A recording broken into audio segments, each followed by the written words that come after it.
नमस्कार दोस्तों।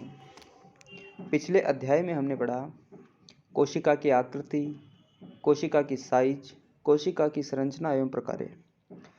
यह कोशिका की संरचना और प्रकार्य, इसके पश्चात हम पढ़ेंगे कोशिका का इस पाठ का भी तीसरा भाग चल रहा है। कौन सा भाग चल रहा है? यह है भाग 3। इसके अंदर हम पढ़ेंगे कोशिका के भाग। कोशिका के भाग में सबसे पहले हम पढ़ेंगे कोशिका झिल्ली। ये कोशिका झिल्ली क्या होती है? कोशिका झिल्ली क्या होती है? कोशिका के सबसे मूल घटक जो होते हैं वो होते हैं कोशिका झिल्ली, कोशिका द्रव्य और केंद्रक। कोशिका झिल्ली असल में क्या होता है कि सबसे बाहरी जो झिल्ली होती है उसी को क्या कहते हैं? कोशिका झिल्ली। और ये कोशिका द्रव्य देखिए ये जो सबसे बाहरी झिल्ली है इसी को क्या कहते हैं? कोशिका झिल्ली। और ये जो बीच में है इसे कहते हैं केंद्रक। क्या कहते हैं? केंद्रक। और ये जो है इसके अंदर गाढ़ा जो द्रव्य है इसको बोलते हैं कोशिका द्रव्य। कोशिका द्रव्य अर्थात कि तो अब आप समझ गए होंगे कि कोशिका झिल्ली जो है वह कोशिका द्रव्य, केंद्रक और अन्य कोशिकांगों को क्या करती है? परिबद्ध करती है। अन्य कोशिकाओं को क्या करती है? परिबद्ध करती है, चारों ओर से घेरे रहती है। दोस्तों कोशिका झिल्ली का एक और नाम भी है। कोशिका झिल्ली को प्लाज्मा झिल्ली भी कहा जाता है। कोशिका झिल्ली को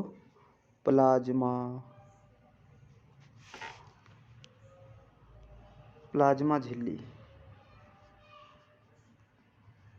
भी कहते हैं। ये रही प्लाज्मा झिल्ली भी कहते हैं। अब कोशिका झिल्ली जो होती है वो क्या होती है? सरंध्र होती है। सरंध्र का क्या मतलब होता है? सरंध्र का मतलब होता है कि ये जो कोशिका है, एक मिनट, ये जो कोशिका है ये केंद्रक है, ये कोशिका द्रव्य है।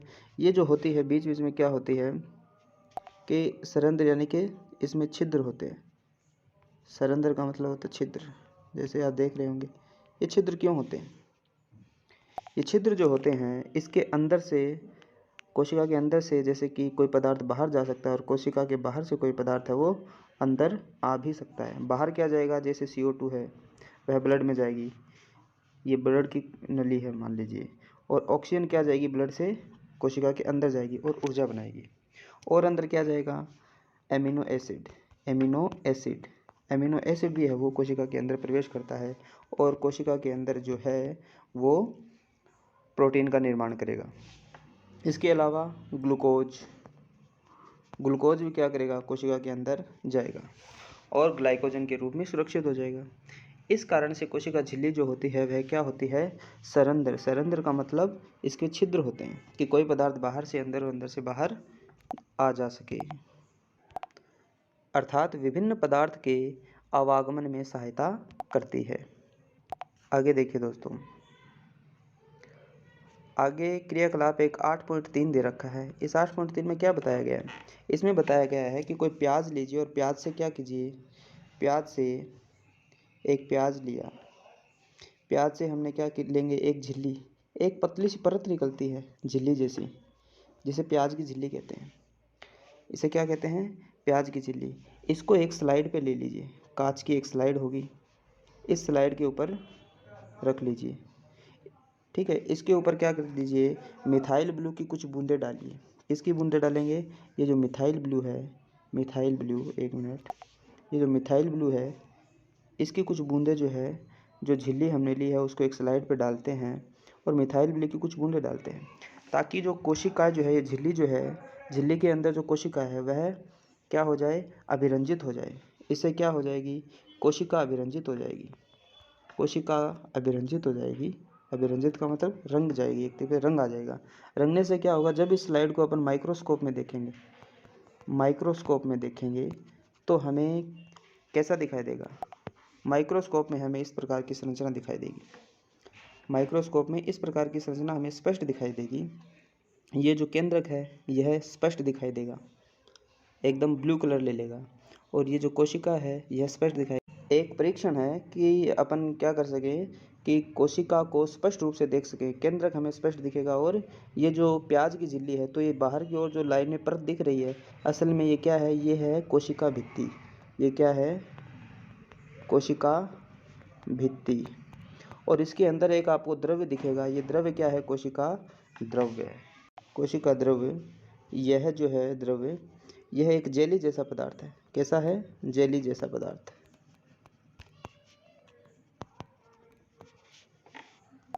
देखिए यहाँ लिखा होगा ऊपर, कोशिका द्रव्य जो है वह कैसा है, एक जेली जैसा पदार्थ है, जेली के समान पदार्थ है। अब बूझो क्या कह रहा है कि मैं जानना चाहता हूँ कि पौधों को कोशिका भित्ति की आवश्यकता क्यों होती है। अभी हमने देखा कि यहाँ जो है, ये जो बाहरी गोला, ये जो संरचना है जो केंद्र को घेरे रखती है, चूँकि ये पादप है तो ये क्या है, पादप की कोशिका भित्ति, कोशिका भित्ति। और ये जो कोशिका का जो होता है वो कौन सा भाग होता है, मृत भाग होता है, मृत भाग।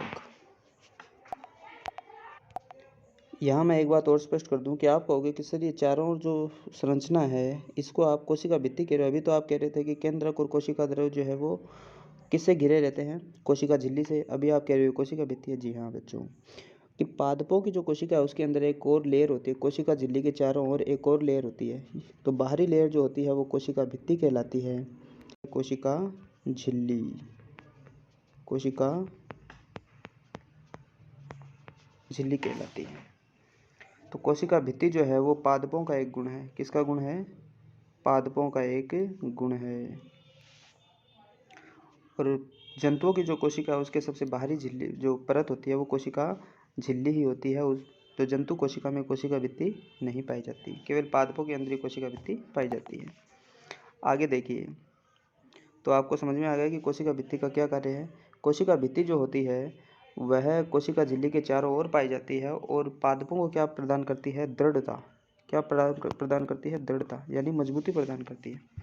क्योंकि जो पादप जो होता है उसे तो बाहर ही रहना है, बाहर उसे तीव्र गति से क्या चल रही है, वायु चल रही है, आंधी आ रही है, तूफान है, तेज धूप पड़ रही है, तेज धूप है,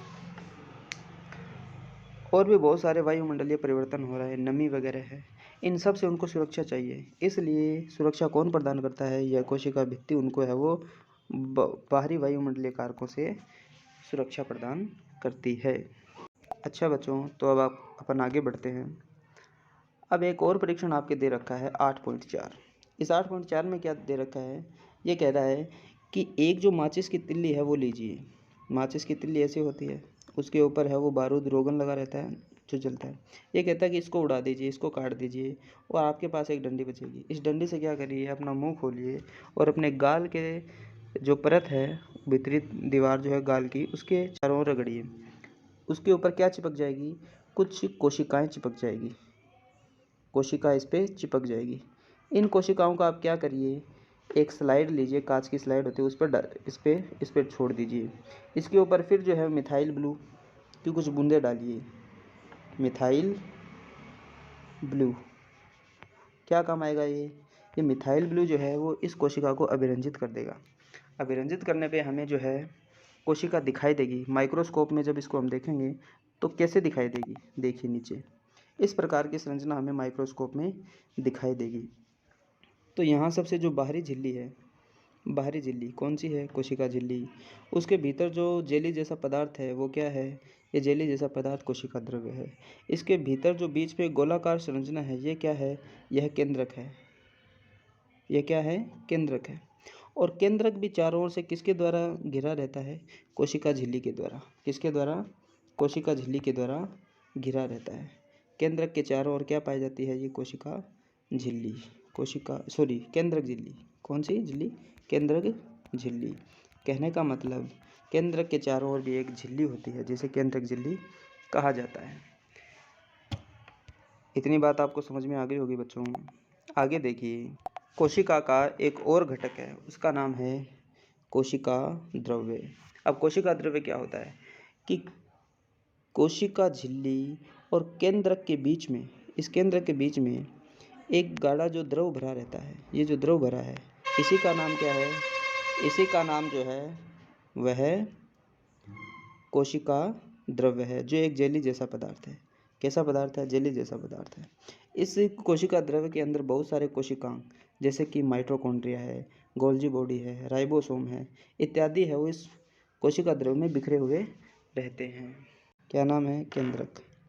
कोशिका का ये क्या है? केंद्रक नियंत्रण कारक है। नियंत्रण कारक का मतलब कोशिका का बॉस है। ये बॉस क्या है? बॉस। कोशिका को यही नियंत्रित करता है। सबसे महत्वपूर्ण जो संगठक है, महत्वपूर्ण संगठक, इसके बिना कोशिका कोशिका नहीं है। ये इसका बॉस है। संपूर्ण रूप से इसको क्या करता है? नियंत्रित करता है। क्या करता है? नियंत्रित। नियंत्रित कौन करता है? केंद्रक करता है। ये कोशिका का एलोन मस्क, जैसे एलोन मस्क टेस्ला को नियंत्रित करता है, वैसे ही कोशिका को कौन नियंत्रित करता है? केंद्रक। केंद्रक इसको नियंत्रित करता है। केंद्रक आकार में कैसा होता है? केंद्रक जो है वो आकार में गोलाकार होता है। कैसा होता है? कोशिका के अंदर केंद्रक गोलाकार है। और कहाँ पाया जाता है? जंतु कोशिका में बीच में पाया जाता है। जंतु कोशिका में बीच में। और पादप कोशिका में कहाँ पाया जाएगा? पादप कोशिका में यह क्या पाया जाएगा? साइड में पाया जाएगा, क्योंकि बीच में बहुत ज़्यादा स्थान जो है वो रिक्तिका घेर लेती है। तो जंतु कोशिका में तो केंद्रक जो है वो बीच में मिलेगा और पादप कोशिका में केंद्रक है वो साइड में पाया जाता है। ये तो एक बात। उसके बाद केंद्रक के चारों ओर एक झिल्ली होती है जिसे केंद्रक झिल्ली कहते हैं। ये हमने पहले भी पढ़ा। यह दोहरी झिल्ली युक्त कोशिकांग है। इसकी जो भी झिल्ली है ये भी क्या होती है? सरंध्र। इसके में भी क्या होते हैं? छेद, ये छिद्र होते हैं कोशिका झिल्ली में। क्यों होते हैं? ताकि कोशिका द्रव से कोई पदार्थ जो है, ये कोशिका द्रव जो कोई पदार्थ है वो अंदर जाना हो तो अंदर चला जाएगा, अंदर से बाहर आना हो तो बाहर आ जाएगा। अब ऐसा क्या जाता है अंदर बाहर? देखिए, अंदर केंद्र के अंदर गुणसूत्र होते हैं। क्या पाए जाते हैं? गुणसूत्र। केंद्र के अंदर जो है गुणसूत्र होते हैं। ये गुणसूत्र क्या करते हैं? ये गुणसूत्र जो है एक जो डीएनए के बने होते हैं ये गुणसूत्र, और इसके ऊपर पाए जाते हैं जीन, जो हमारे शरीर के क्या होती है? वंशानुगत इकाई होती है। जीन क्या होते हैं? वंशानुगत इकाई। ये एक बात। अब अंदर से बाहर क्या आ रहा है? एमआरएनए आ रहा है। ये डीएनए क्या करता है? डीएनए जो है वह एमआरएनए बनाता है। एमआरएनए का निर्माण कहाँ होता है? केंद्रक के अंदर होता है। और केंद्रक से बाहर कौन आएगा? एमआरएनए आया। ये एमआरएनए क्या कराएगा? एमआरएनए कोशिका द्रव्य के अंदर आकर प्रोटीन का निर्माण करेगा। किसका निर्माण करेगा? प्रोटीन का निर्माण करेगा। ये जैसे एक केंद्रक है, ये केंद्रक नहीं कोशिका है। कोशिका के अंदर क्या है? केंद्रक है। केंद्रक है, दोहरी झिल्ली युक्त कोशिकांग है। इसके अंदर जो है वो डीएनए पाया जाता है। इसके अंदर एक जो गोलाकार संरचना और होती है, नामकरण कर देता हूँ मैं पहले। ये है कोशिका झिल्ली, कोशिका झिल्ली। ये है केंद्रक झिल्ली।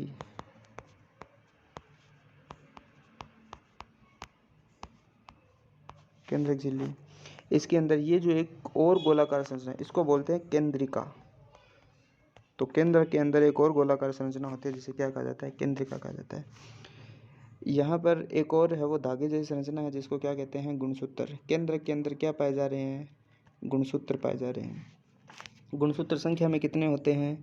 23 जोड़ी होते हैं। कितने होते हैं? मानव के अंदर 23 जोड़ी गुणसूत्र पाए जाते हैं। और एक बात, ये जो केंद्रक झिल्ली होती है कैसी होती है? सरंध्र। इसके अंदर छिद्र पाए जाते हैं। क्यों होते हैं? कि अंदर से कोई पदार्थ जो है वो बाहर आ जाए। जैसे एमआरएनए का निर्माण जो होता है वह केंद्रक में होता है। यह कोशिका द्रव में आएगा और कोशिका द्रव में आके क्या करेगा? प्रोटीन बनवाएगा। प्रोटीन बनाने में सहायता करता है। क्या बनाएगा? प्रोटीन। तो प्रोटीन का निर्माण कहाँ होता है? कोशिका द्रव्य में होता है। आगे बात समझ में? तो इसी कारण केंद्रक झिल्ली तो होती है। झिल्ली कैसी है? सरंध्र है। केंद्र की झिल्ली भी कैसी है? सरंध्र। इसमें छिद्र पाए जाते हैं। ओके। और केंद्र के अंदर गोलाकार और संरचना पाई जाती है जिसको न्यूक्लियस या फिर केंद्रिका कहा जाता है। ये बात हमने पढ़ा। केंद्र के अंदर और क्या पाया जाता है? क्रोमोसोम और गुणसूत्र पाए जाते हैं। गुणसूत्रों की संख्या कितनी होती है? 23 जोड़ी होती है। कितनी होती है? 23 जोड़ी। इन 23 जोड़ी गुणसूत्रों में भी 22 जोड़ी जो होता है वो दैहिक गुणसूत्र होते हैं। कैसे होते हैं? दैहिक, यानी इन 22 जोड़ी गुणसूत्र से हमारे शरीर का निर्माण होता है, दैहिक गुणसूत्र। और एक जोड़ी जो गुणसूत्र होता है, एक जोड़ी गुणसूत्र, वो हमारे लिंग को डिसाइड करता है, यानी हम लड़का बनेगा या लड़की, इस चीज़ को कौन डिसाइड करता है? एक जोड़ी। उस गुणसूत्र का नाम है लिंग गुणसूत्र। एक जोड़ी गुणसूत्र को लिंग गुणसूत्र कहा जाता है। टोटल गुणसूत्रों की संख्या 23। कहाँ पाए जाएंगे? केंद्रक में पाए जाएंगे। केंद्रक में एक और गोलाकार संरचना होती है जिसका नाम है केंद्रिका और या न्यूक्लियोल्स।